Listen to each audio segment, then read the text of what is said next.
All right, welcome back to class. Last day possible for, I don't know, last day of lecture, possible for lecture.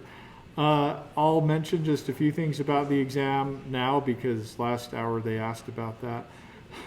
And then we'll spend the rest of our time practicing Nmr problems. I don't have any sentimental goodbyes planned because we need to use all the time available to get you guys ready for Nmr problems. So, the exam. How many questions? 25 to 30. What's on it? Everything. Let's see. Will there be a time limit? Yes. It'll be probably 3.5 hours. If you have formal accommodations, I will build in more time. If you find yourself as a slow test taker and on previous exams you were sort of flirting with the deadline and you'd like a little bit more time, I can accommodate those requests if you send them to me by email.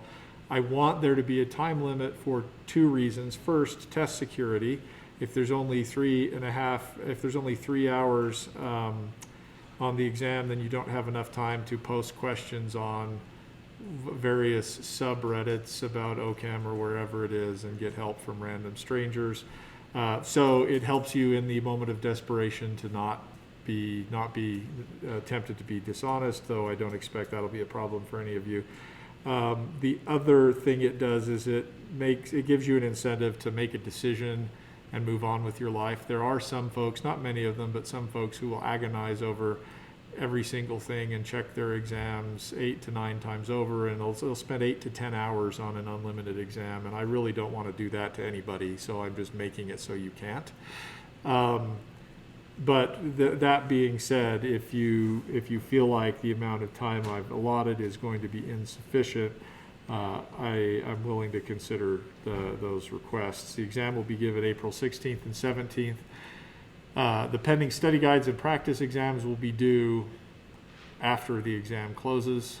You should, of course, do them before you take the exam, but I know that in preparation for the exam, you're going to be not worried about checking some little box that said you did a particular problem. You will worry about that after you see your exam score and then are thinking about how to recover every last possible point, and so we'll just wait until after the fact and make sure you can do that. Yes, study guides 14 and 15 are fair game from the final. What percentage of the exam will cover chapters 12, 13, 14, and 15 versus previous stuff? A percentage that is between 0 and 100. That's not useful at all. So there you go. It'll be some, but it won't be all. It's hard to say out of how many of questions from 25 to 30 questions will be on that last part. What I would recommend is that you work on the practice exam 4 to get current on the stuff we're doing now, and then use the time that you have to go back and review subjects that are challenging for you.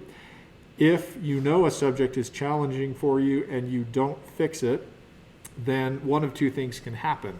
I can not ask about it inadvertently, and in which case you got lucky and can breathe a sigh of relief.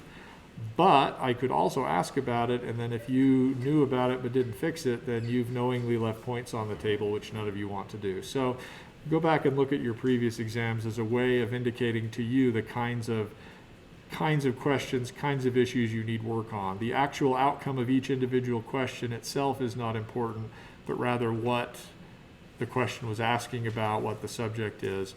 If you already know something really well, it may not be worth a lot of time reviewing things. For example, if you're going to get E and Z and R versus S questions correct anyway, then probably don't spend a lot of time working on those. Your time's better spent on things that are more difficult for you. And please understand, I did not just say there will be no R and S or E and Z questions on the exam. There may very well be. What I'm saying is if you're good at something already, then spend a minimum of time reviewing things that you're already good at. All right. Will there be partial credit for some questions? Possibly. I usually worry about that after the fact. So I realize that puts you in a weird situation because you're always wondering, is my score going to stay that way or am I going to get partial credit? And then if you didn't happen to get the ones right or ones wrong where partial credit was available, your score doesn't change and then you feel bad. I'm not sure what the best way to deal with that is, so I apologize for the stress I am causing. All right. So let's go ahead and get started. We'll spend some time on problems from the practice exam. Some of these are problems where I noticed that in my first draft of the practice exam, there were some things that didn't copy and paste over, and I've made an updated practice exam available that has the information, but I know some of you have worked on it and have been frustrated by a couple of questions, so I wanted to work on those here, and then we'll spend the remainder of our time on some other practice. So the Nmr Spectrum for molecule L is shown here. The information that was missing from the first draft of the practice exam was what's up here. You're told that you have these two starting materials, the aldehyde and the alcohol. You're told that they react together, not necessarily in any particular ratio, to give molecule L, and you're told that the outcome is a molecule with molecular weight 90. With a lot of these problems, you can approach it from multiple angles. Just as with a Sudoku puzzle, there are multiple areas that you can begin. Some of you may wish to start with the molecular weight. You could try using some tools that are taught in Chapter 13, which I did not teach in class, to take this molecular weight and convert it into one of several possible molecular formulas.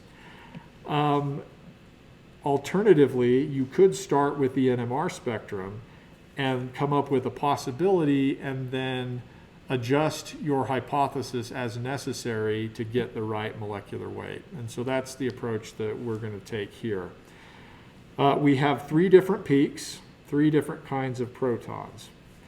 You're given integrated peak areas here. That's what these curvy lines mean. That means that the computer integrated the area under the peak in this region, and it shows you those peak areas in arbitrary peak units. We're not concerned about the absolute numbers themselves, but on the ratio between numbers. So we can decide if this one represents 1 proton, how many does this represent? If this one represents 2 protons, how many does this represent? And so on. With integrated peak areas, one way to deal with it that we've talked about before is to simply add up all of the peak areas and divide by the number of hydrogens in the molecule, and then you know approximately how many integrated peak area units per hydrogen. In this case, that's not possible because you don't have a molecular formula, so we're going to have to fall back on ratios.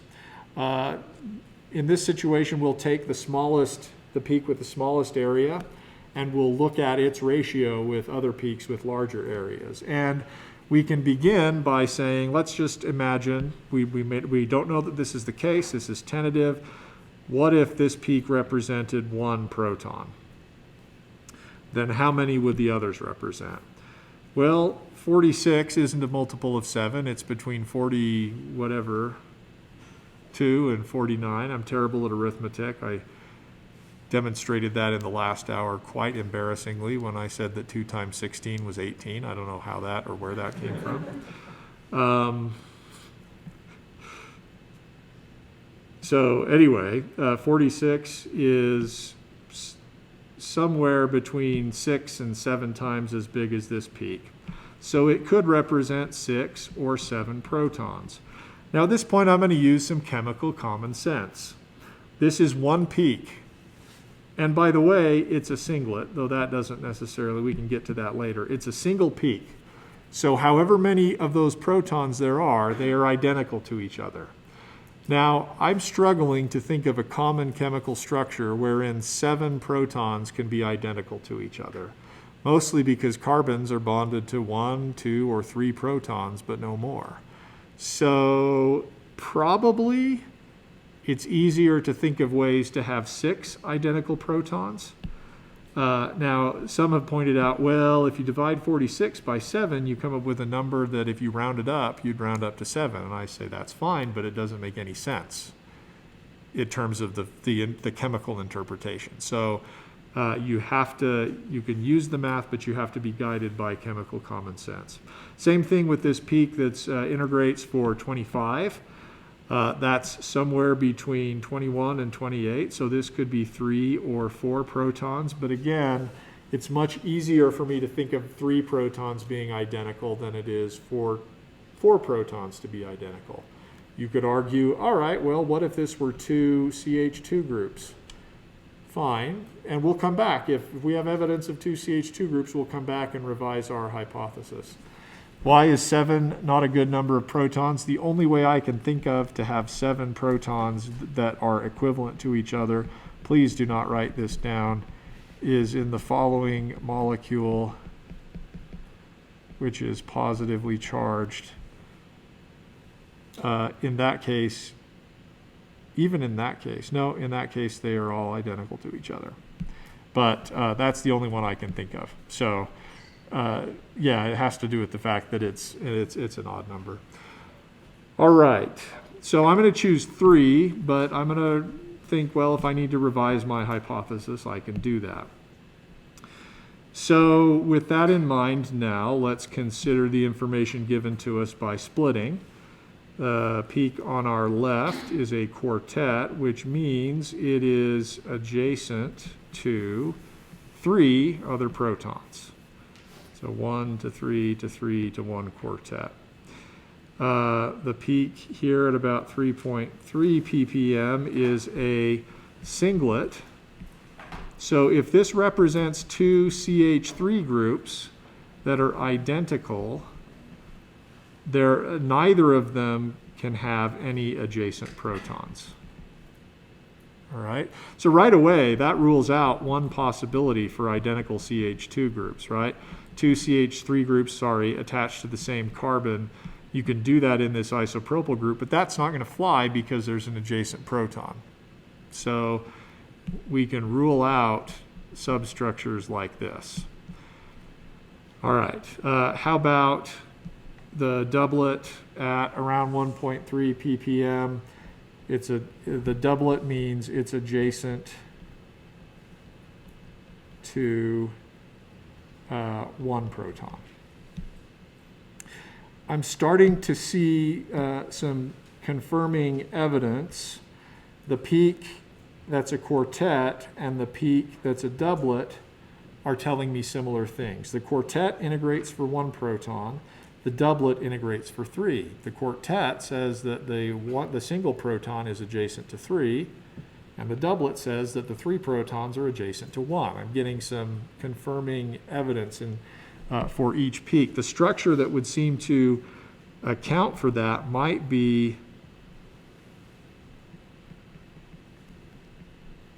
a structure like this, where we'll call this proton A and this proton B. This is A and this is B. We can check it. Would this proton be split into a quartet? Well, yes, there are 3 protons, 3 bonds away from A. So yeah, we would expect A to be a quartet, and similarly we would expect B to be a 3-proton doublet. So, and now looking at the starting material, it seems reasonable that protons A and B come from this part of our starting materials. So reasonable so far. Now we got to deal with the fact that we've got to find a way to have 6 identical protons with no protons adjacent to them.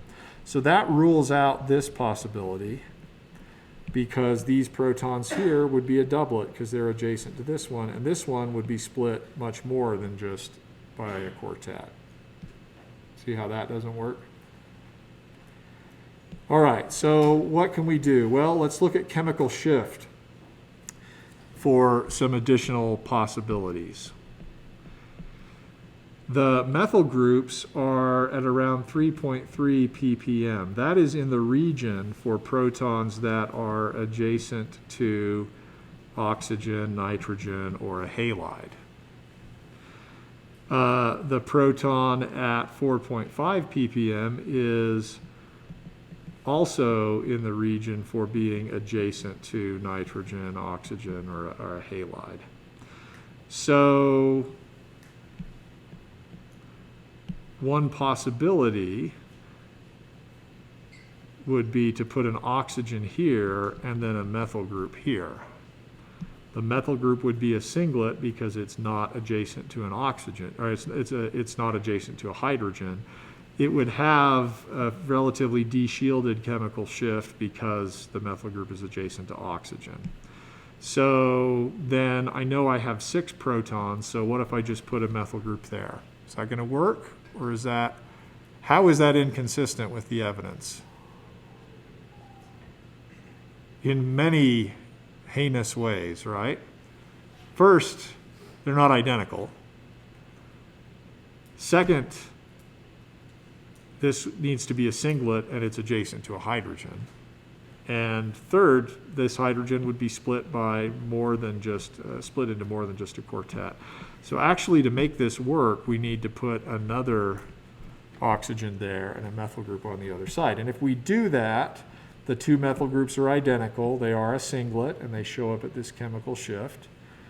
Proton A is adjacent only to the methyl protons on B.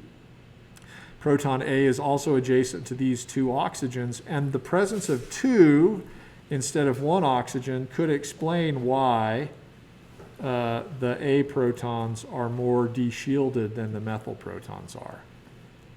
There is a somewhat additive effect of being adjacent to an oxygen. And we don't need to worry about it quantitatively, but that explains why proton A is shifted to a more de-shielded region of the spectrum. At this stage, we can now compare this hypothesis with the mass data given to us. We can also compare it, and we've already done this, sort of looking at our answer and seeing if it's consistent with the data.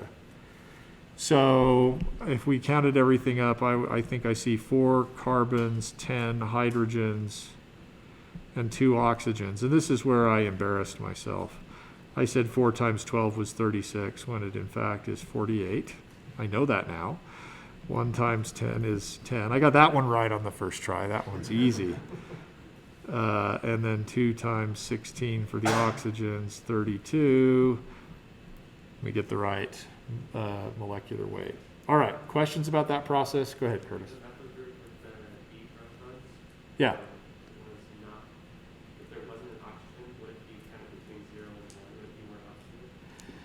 If the methyl group here was not, so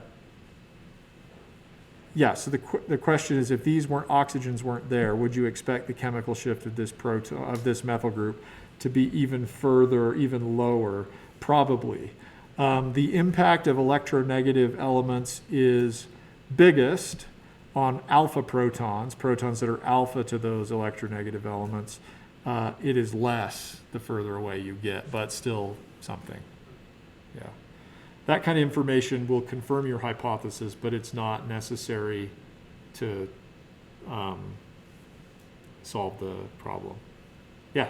So the 2 OCH3 groups, those are identical because, like, if you did whatever, like operational symmetry, you can just replace them with each other? That's right. If we could draw this molecule in a bit of a different way, we could put the methoxy group there and another methoxy group here. The plane of symmetry is the board. The methoxy group on top is reflected into the one on the bottom. And so, yeah, they're identical by symmetry.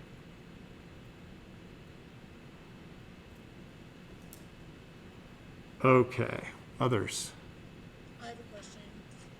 Okay, shoot.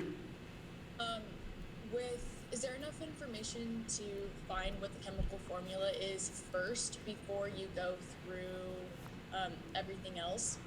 Is there Can enough? you figure it out just with the molecular weight that you got, like the M/Z? Okay, yeah. The question is there enough information in the molecular weight itself to come up with a potential molecular formula? Yes, I didn't teach you how to do it. It is in chapter 13. I can show you how to do it briefly if that's the way you wanted to go. Basically, you take 90 and you divide it by 12 for carbons to figure out the maximum number of carbons that could be in this molecule. So now I'm really embarrassed. Goodness sakes, I think it would need to be something like 7.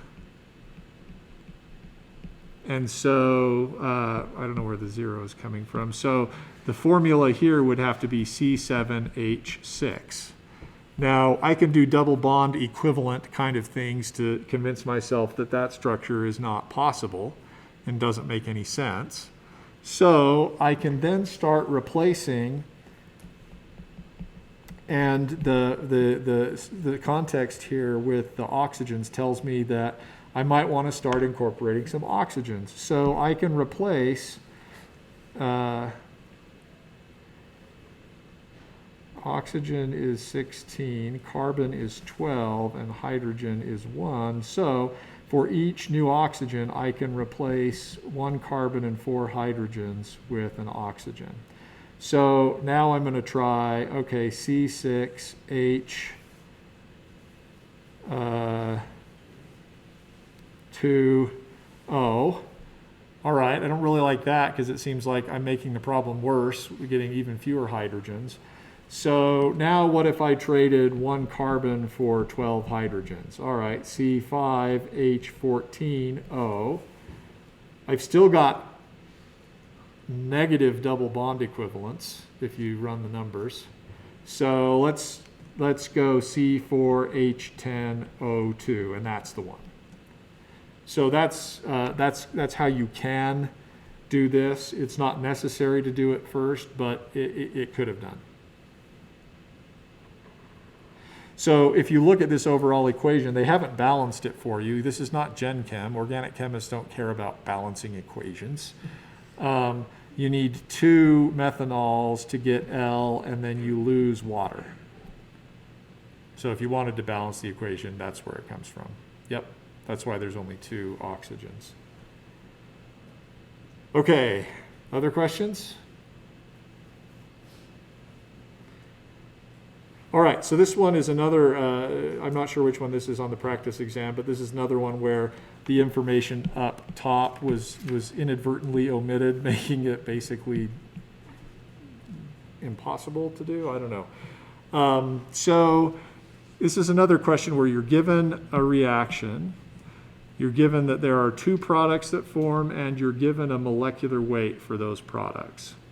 So I start with, molecular formula for the products. I start with that, and if you calculated the number of double bond equivalents or number of pi bonds or rings in this molecule, you'd get the answer 1.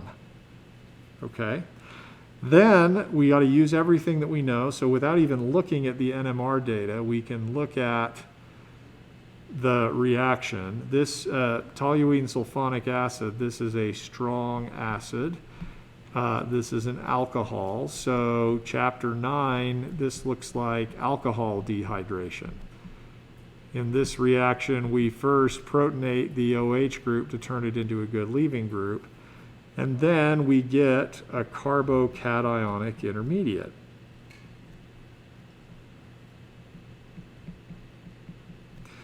And when we get that carbocationic intermediate, then we're looking for beta protons.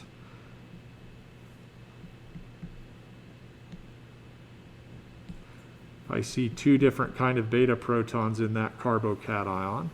If we eliminate from the blue one, we're going to get this blue product. If we eliminate from the orange one, we're going to get that orange product. But I'm going to also be looking for carbocation rearrangement. And the situations where I need to watch out for that are places where I have a secondary carbocation adjacent to a tertiary or quaternary carbon. And that's exactly the situation I'm in. If I do a 1,2 hydride shift, I can get a rearranged carbocation where the positive charge is on the more substituted carbon. If I remove that beta proton, I just get the blue product again. But if I remove one of those, I'm going to get an alternative product which looks like this. all right? So I've got some possibilities here if I use all the information that's available to me before I even look at the NMR structures. And this is nice because then I don't have to solve the NMR structure from scratch. Rather, I can look for consistencies versus inconsistencies with the data. So, okay, you with me so far? Any questions you want to ask at this stage? Yeah. So the n plus n is representative of 2 products, so does that mean we only get 2 out of the 3 possible? Yeah, the m plus n is representative of 2 products, meaning we only observe 2 out of the 3 possibilities. So this is one of those cases where I've taught you to expect all of the possible products, but then said in some cases you may not observe all of them, and this is one of those. We only observe 2, so which of them are they? Others? All right, let's just look overall at the features of this spectrum. I see that in this region between 5 and 6 ppm, I have 1 proton. So that's the range of chemical shift that's consistent with vinyl protons. So whatever this molecule is, it only has 1 vinyl proton. Turns out that's enough information to make a call. Look at my options there. Which one only has 1 vinyl proton?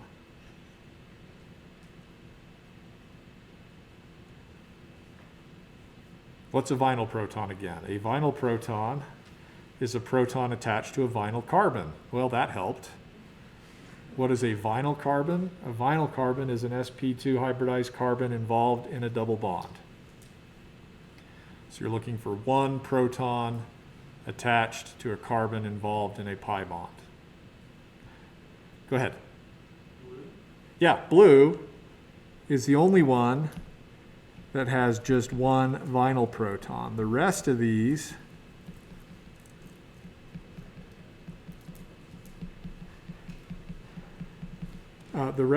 have multiple vinyl protons. The orange one has 2, and they're trans to each other. I suppose I could have also drawn the cis possibility as well. And the red one has 2. So right away, without knowing anything else, without analyzing anything else, this is our answer. Now, we can go through, if you would like, and show how the data are consistent with each proton in this molecule. To do that, we can start with the data, or we can start with the molecule. It doesn't matter. I'm going to just label each of the protons in this molecule, and I'm going to have us start with the structure of the molecule. This will be what you do if you've got a hypothesis for what your structure is. This is what you do to check your answer.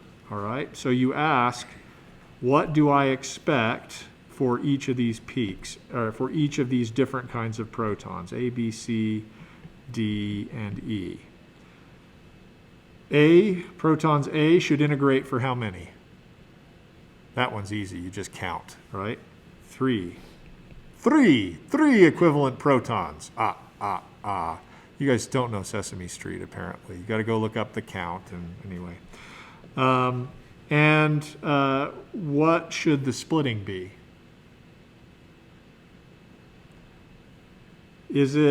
Are these protons within 3 bonds of any other protons? 1, 2, 3.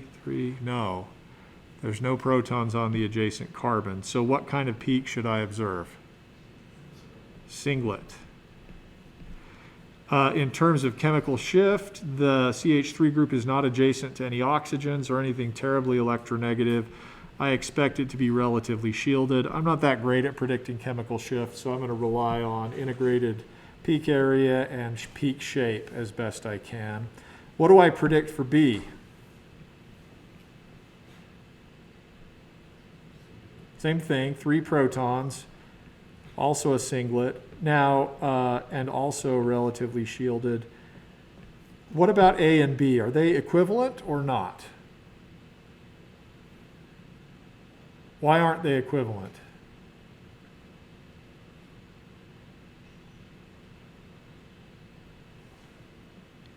Sure, anybody? Yeah, go ahead. Cis to different things, exactly. A is cis to C, B is cis to D. they are diastereotopic. They are on different positions. They're not equivalent to each other. So we expect to see two singlets.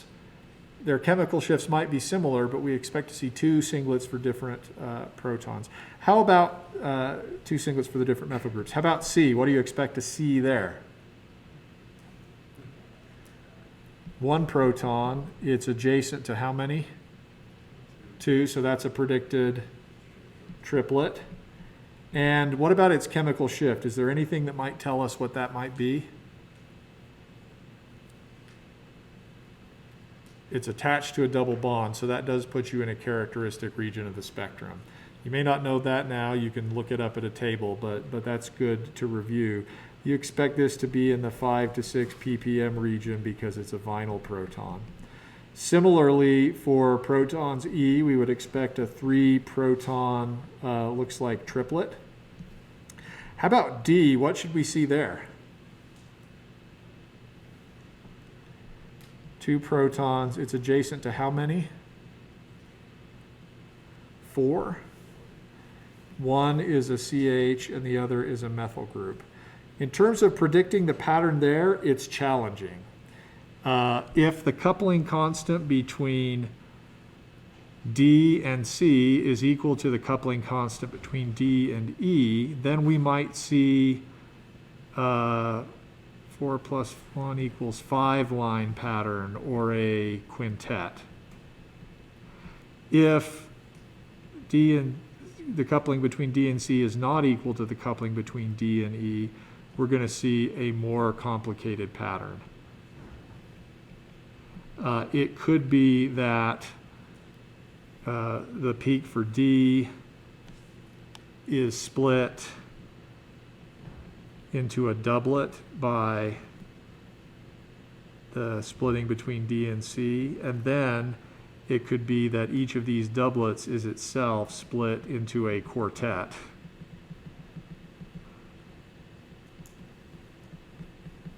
By the methyl protons. That's sort of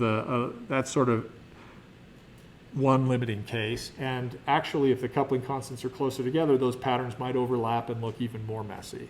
And in that case, we would throw our hands up in the air sometimes, and just say it's a multiplet. We don't know how to interpret it. It's adjacent to a lot of protons. It turns out we do see a messy 2-hydrogen peak in our spectrum. It looks like it might be a 1, 2, 3, 4, 5 line pattern, which would put us sort of in this area. So now let's look based on our expectations. What do we see? We've got a 3-proton triplet. That was E. We've got 2 3-proton singlets, A and B. I don't know which is which, and I don't need to know that. I have a 2-proton messy pattern, which looks like D, and then I have a 1-proton triplet in the vinyl region, which is C. All right, so what I've drawn is fully consistent with the data. Questions about how we went through that? So that's how you're going to feel great that you solved that problem. You're going to know there can be no other answer. Your answer has to be right if it's consistent with the data.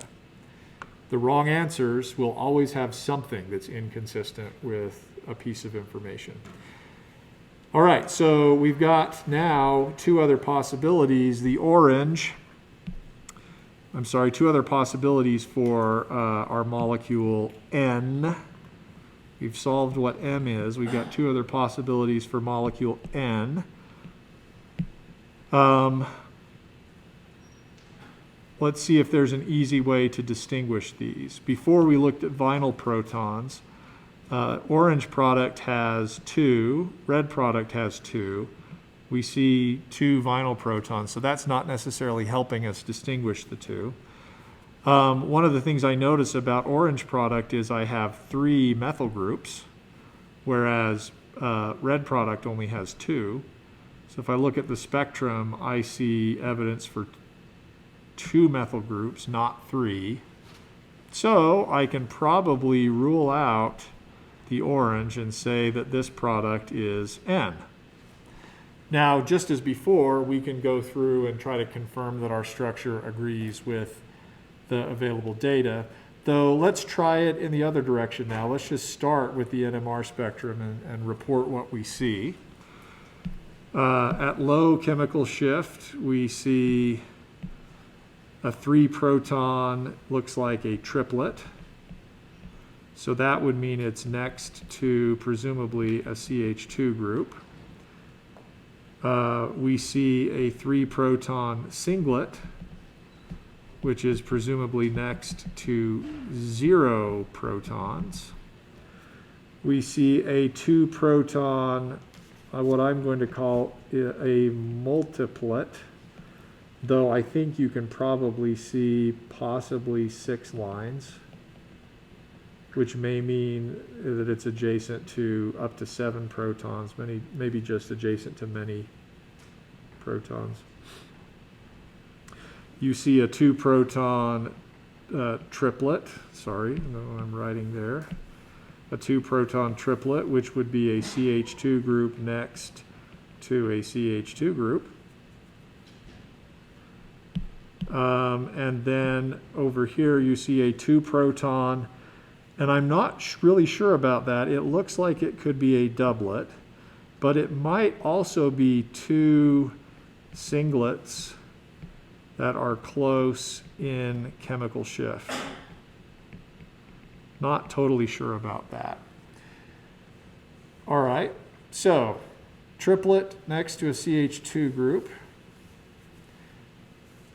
So we can start building our molecule, CH3 group. I'm sorry, did somebody say something online? No? Okay. So probably we can build up that structure. We see a CH2 group that is adjacent to many other protons. A 6-line pattern would be consistent with being adjacent to 5 other protons. So it could be that that CH2 group is adjacent to another CH2 group. And we do see evidence for that other CH2 group because we have this triplet that integrates for 2 protons. So just to summarize, A, B, and C, the methyl group triplet is probably A. The messy 2-proton pattern is probably B, and the clean 2-proton triplet is probably C. And actually, we do see that structure in the molecule. Singlet methyl group, protons D. Now, how about those vinyl protons, E and F? Do you expect those to be the same or different? Go ahead, Curtis, sorry. I was wondering about D. Is it more messy because A and C probably don't have the same shield? It can be, is it messy because A and C don't have the same shieldedness? Possibly. I mean, it's going to get messier to the extent that the coupling constant between B and A is different from the coupling constant between B and C. The fact that we see a fairly decent 6-line pattern with intensities that would have been predicted by Pascal's triangle suggests that those coupling constants are pretty equal. And that's why we're seeing, I mean, they didn't zoom in on it, so you're not meant to interpret that. I'm just telling you that this is consistent if you were able to zoom in on this for a set of protons that are adjacent to 5 protons.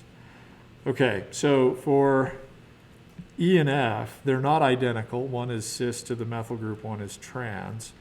So because they're not identical, they could split with each other. We don't know what that splitting would be.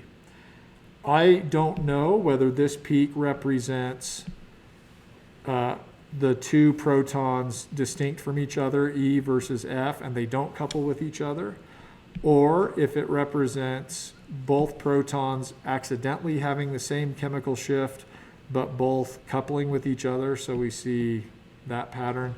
But frankly, this is the best we can do in a way that agrees with all the other data.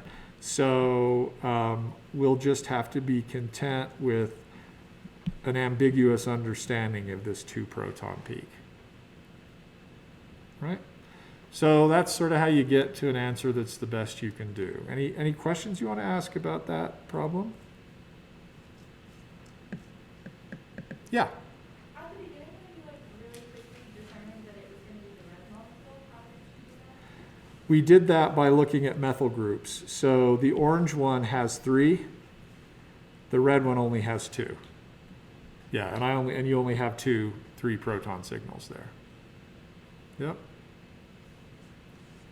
All right, so the key is using the information you have, and also not necessarily overthinking it. We went in depth and analyzed each and every peak, but actually there was a way to work your way through this that didn't require that. But key to all of it is reviewing your answers, comparing them to the data, and making sure that they agree. You know, one thing you may want to check, this is an easy mistake to make, does the molecule actually have the right molecular formula or molecular weight?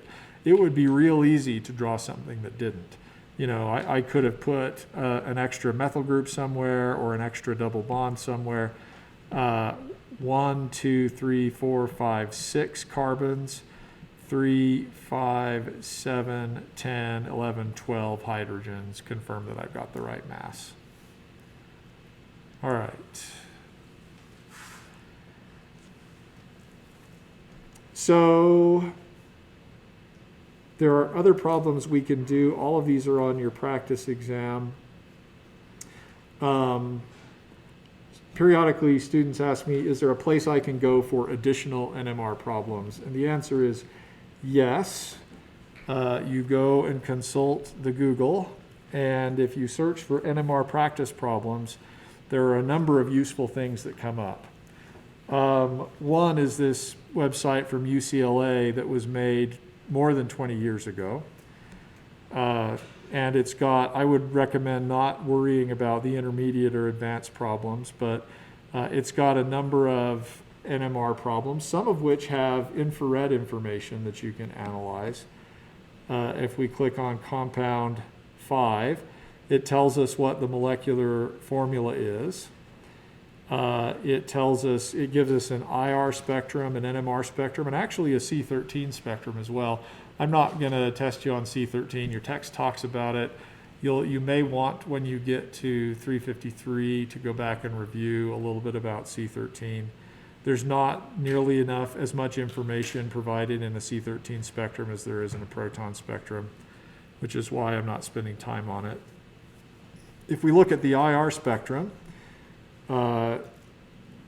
you can see that there is a peak at around 3,500 wave number that's really broad, so that suggests an OH group.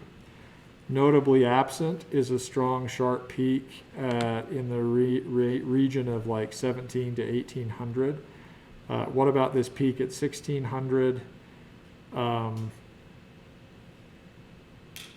It would be possible to interpret that as a carbonyl group, but there would be other information to convince you that that wasn't the case.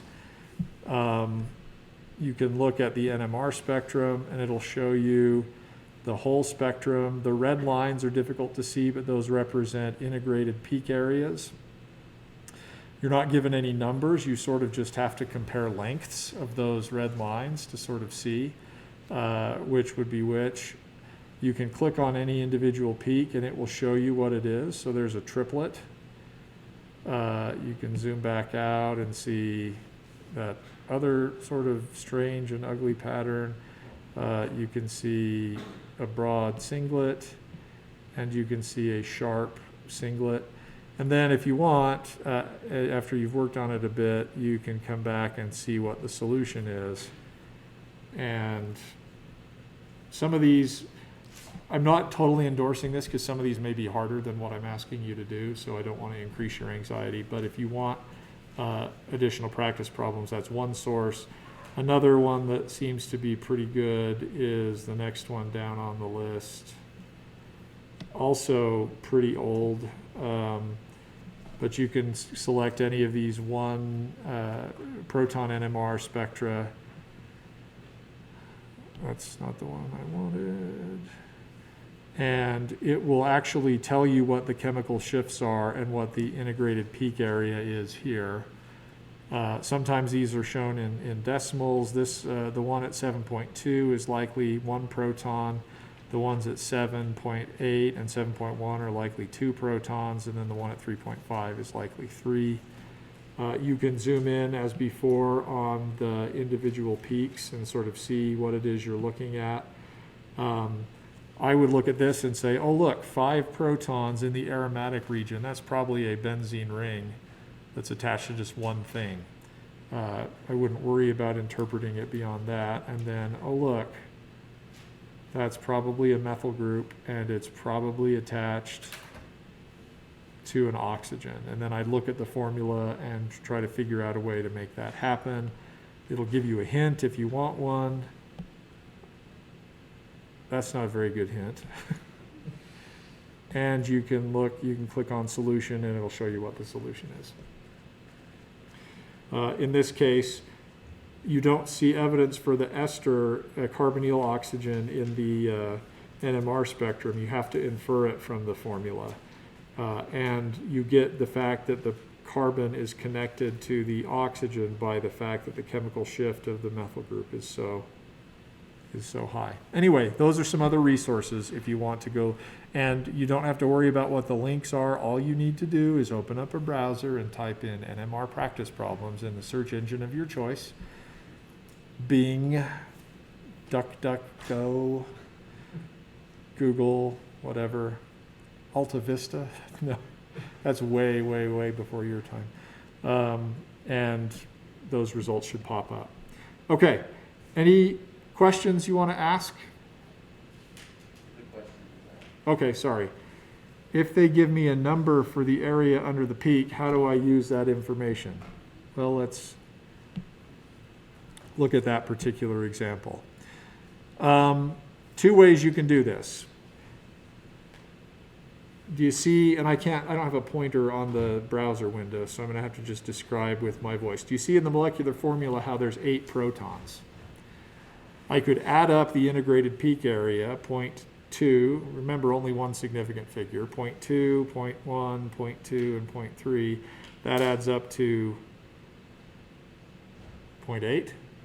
So it's pretty clear that 0.1 equals 1 proton, and from there I can make the decision. The other thing, even if you don't want to do that sort of math, is just to look at the ratios between the peaks. The peak that integrates for 0.19 is about twice as big as the peak that integrates for 0.1. That suggests a 1-to-2 ratio. Probably you're looking at one proton to 2 protons, and in that way you can make those kinds of judgments. Others?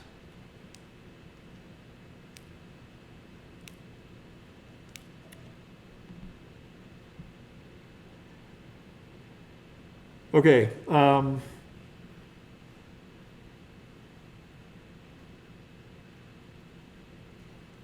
So this is an example of a spectrum. I'm not even going to worry about the molecular formula yet.